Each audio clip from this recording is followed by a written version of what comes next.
Yaya, ako conscious ka kay Alden. Yaya, may lumabas para manood sa'yo, nagpabebe ka lang. Ay, uy,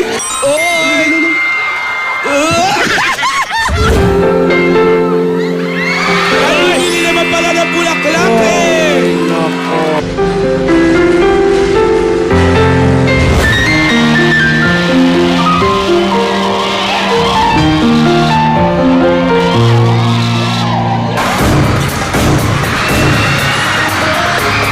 Ganyan kayo, mapusok. Ang gusto niyong masunod ay ang gusto niyo. Hoy! Sino yan? Yaya! Ay! Oo! Alden!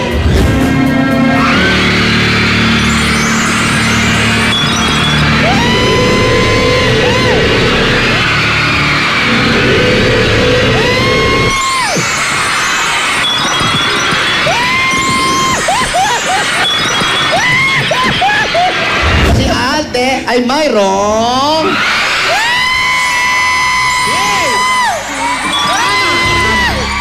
Totoo ba yan, Lola?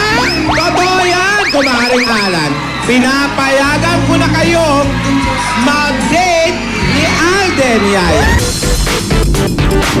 September 19, 2015, araw ng Sabado. Hindi ito ordinaryong araw para sa fans na tumutok sa ngayon itinuturing na phenomenal love team na Aldab ni na Alden Richards at Yaya Dab. Papunta po tayo ngayon ng Broadway Centrum, ang studio ng Itbulaga, kung saan masasaksihan natin ang behind the scenes at sidelights ng date sa kauna-unahang pagkakataon. Yun pong date na maayos ni na Aldab. Tara!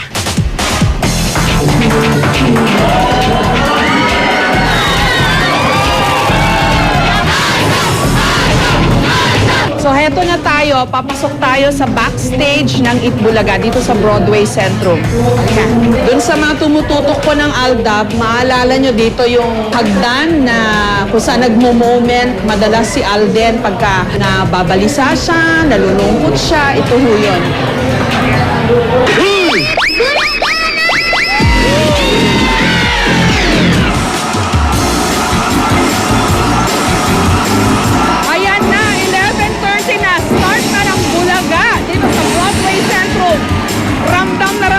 Excitement dahil sa big day ng Aldab. At syempre, para sa Kilig Pa More, dumating na ang araw ng Aldab Most Awaited Date!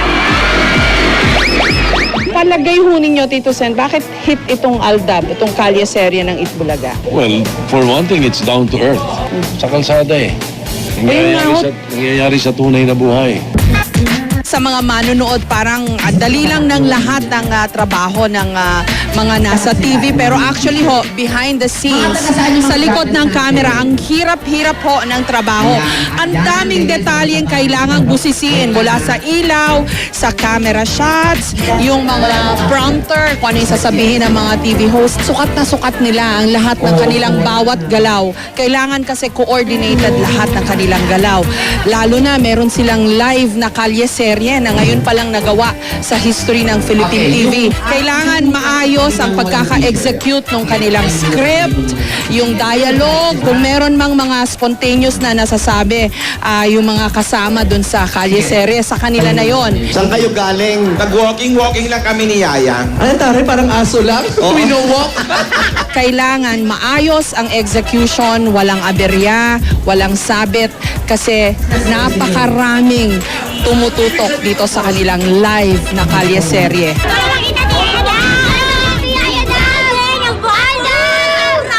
Ito yung mga ito yung mga behind the scenes sa staff ng kalye-serye. Bakit successful yung crossover ng both platforms, TV, tapos social media because of Aldab o yung Kalye Serie niya. Siguro po kasi lahat nakaka-relate. Kasi po, di ba po sa social media, nagre-react ka lang naman pag nakaka-relate ka. Parang dito, nakarelate na sila sa social media, nakarelate pa sila sa TV. Kaya siguro po yung pag-connect is solid po siya, tsaka kitang-kita. Gaano kahirap maglunsad o mag-stage, mag-execute ng ganitong live na Kalye Serie araw-araw? Pag sinabi po naming madali, parang walang maniniwala. Madali dahil gustong-gusto namin ang ginagawa namin. Lahat ng hirap na overcome. Pero sasabihin ko po, kung ano man yung hirap, sulit. Kayo ba may time pa na na mag-react dun sa mga nangyayari? Kasi nakita ko yung mga cameramen katabi ko, kinikilig din sila, na-excite din sila eh. Kayo ba? May ganun pa? Meron naman po, meron pa rin po kami. Habang nangyayari yun, kami finifeel din po namin yung moment eh. Si Yaya, kung ano na nangyayari, eto. Ayayo, siyempre. Gusto ko yung naka-rollers. Damit. O ano daw, Alden? Kanan kaliwa. Ano daw? Yung white daw eh. Yung white daw. Oh, maganda ito ha. May pick-up. Grabe to. Saan? Gusto naman, oh. Magmamano lang pala sa magulang, Ano oh. nangyayari? Alden! Oy. Ayan! Nagmano si Alden sa parents ni Yaya Dab. Ayan na. Nako, kinilig na lahat dito. Okay lang po ba magde-date na sila? Tapos na, na-send yun na. Okay May lang luta po. kayo. Kinikilig din po kayo. Ayan na, tapos na lahat ng production numbers. Ngayon na, after the commercial break, eto na, yung live na Kalye Serie ng Eat Bulaga. Olen! First date na ng Alden!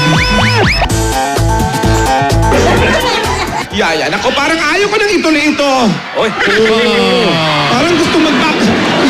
Nako, kagabi halos hindi ka nakatulog. Hindi ka kumain. Baka antukin ka lang doon. Halika nga rito. Ay, ganda. Kailangan makabalik agad dito si Yaya bago matapos ang Eat Bulaga. Kala ko Agad! Ano ba naman Asawa ni... Oh God! Oh God! Sige na, sumakay ka na. Ayan! Si Alden! Ayan na!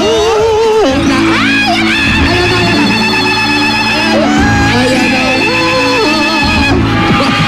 Eto na. Ano yan?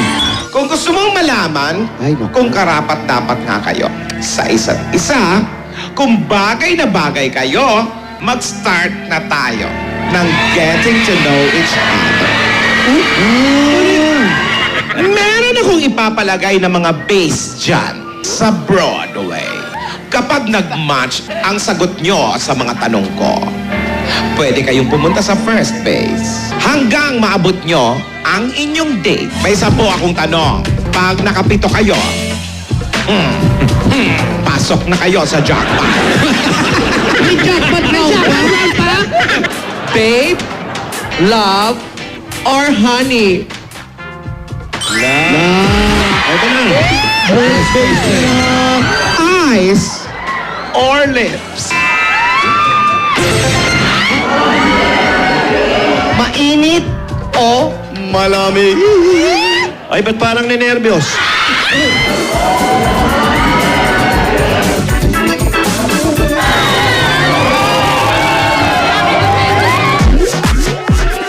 Sweet or spicy? Alden. Oh, maakay na anak. Alam na namin. Isip o puso? Ano kaya? Pareho yun ang natutunan ko kay Lol. Uy!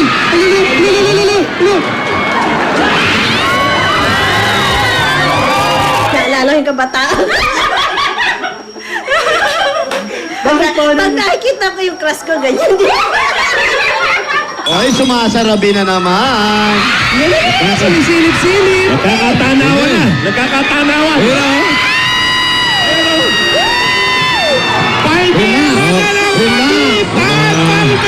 Iha yung mga tinuro namin sa'yo. Now or forever.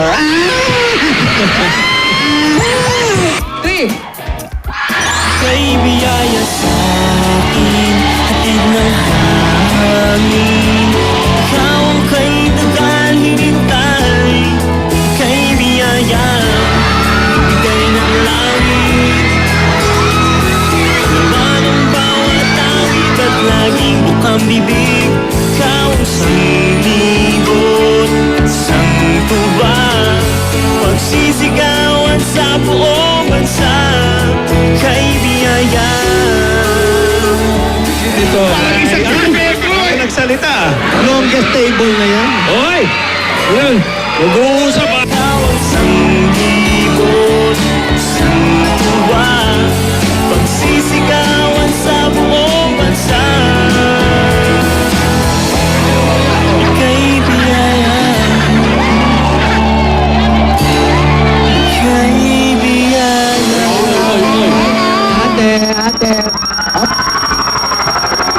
Ano yun? Yung gamot. Naku, magpapainom ng gamot. Naku. Kaya pala parang nangihina. Hoy! Iabot mo lang sa screen! Hoy!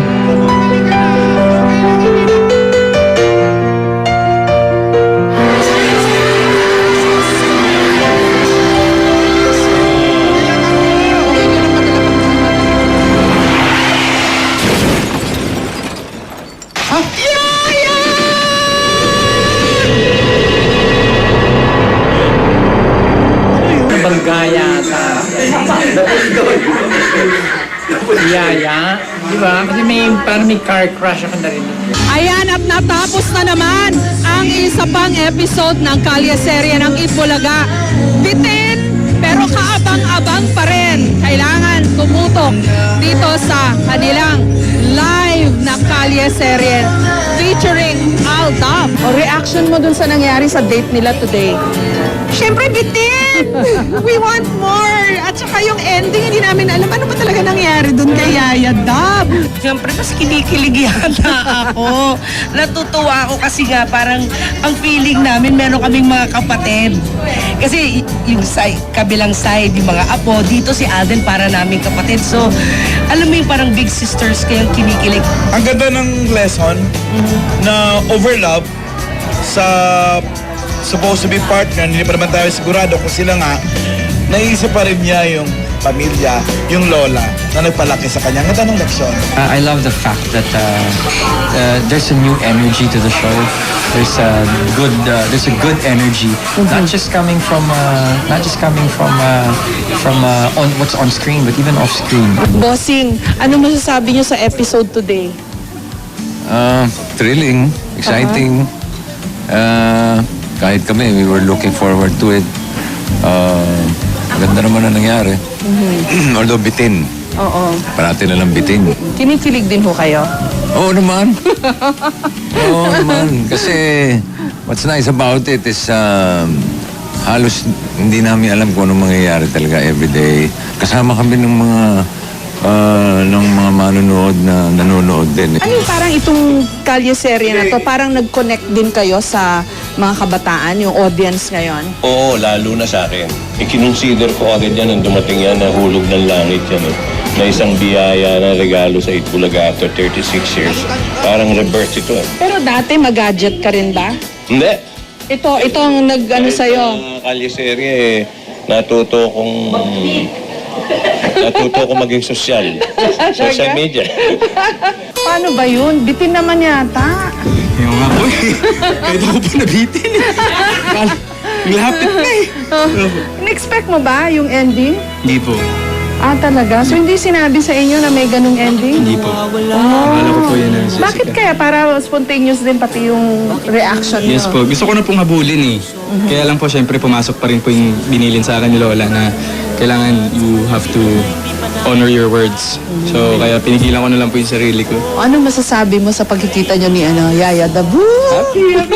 Sobrang happy po and nakakatuwa po yung mga reactions namin kasi very natural. I mean, hindi ko po siya in-expect to react that way. Oh, I'm sure ang tinatanong sa'yo ngayon, tinatanong din ng bayan. O ano ba, meron bang, ano ba to, pang screen lang, pang kalye-serye lang, o meron ng ibang nararamdaman? Sorry ha, napaka-cheesy ng tanong ko. Pero yun ang tinatanong ng marami. Sa tamang panahon po. Yung pa rin. So kahit ikaw, hindi mo alam mangyayari? Hindi pa po eh. Pero nagpapasalamat po kami na marami pong sumusuporta. Naka 9 million tweets po kayo as of the moment. So, and counting po. So, very thankful po kami sa lahat ng Aldab Nation all over the world. Miss Jessica. Thank you Thank po. you, Aldet.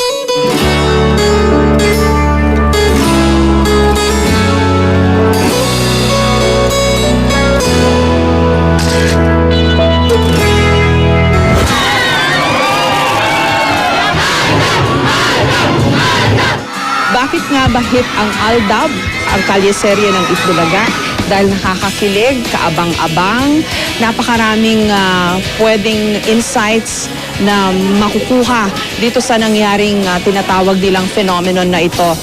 Paano napaghalo ang social media at ang TV, paano nag-crossover ang magkaibang platform sa isa't isa. Napakaraming pwedeng makita sa reaksyon ng TV audience ngayon, yung mga tinatawag nilang millennials. Kasi nanonood na sila, nakatutok sila sa Aldab.